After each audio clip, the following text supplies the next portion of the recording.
Juragan 99 diincar Bareskrim, Nikita Mirzani sebut terjawab semua kebohongan sebenarnya. Nikita Mirzani sangat serius mengikuti kasus para Crazy Rich yang kini berujung bui. Salah satunya yang tengah diamati Nikita adalah pasangan Crazy Rich asal Malang Gilang Widya Pramana alias Juragan 99 dan Sandi Purnamasari. Di Instagram, Nikita Mirzani kembali mengunggah berita soal Juragan 99 dan istri terkait harta kekayaannya yang dicurigai oleh polisi.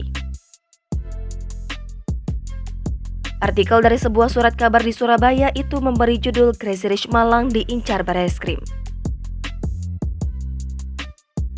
Bagi Nikita Mirzani, apa yang ditampilkan Gilang Widya Pramana dan Sandi Purnamasari tidak masuk akal dengan catatan perusahaan yang dimiliki. Salah satu yang paling mencolok bagi Nikita adalah soal pemilikan pesawat jet pribadi Cessna Citation Latitude.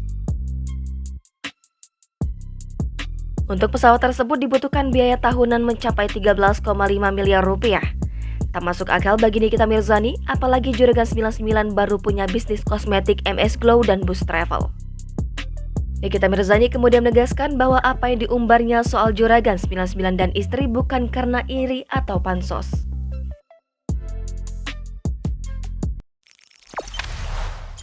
Jangan lupa subscribe, share, komen, dan like ya!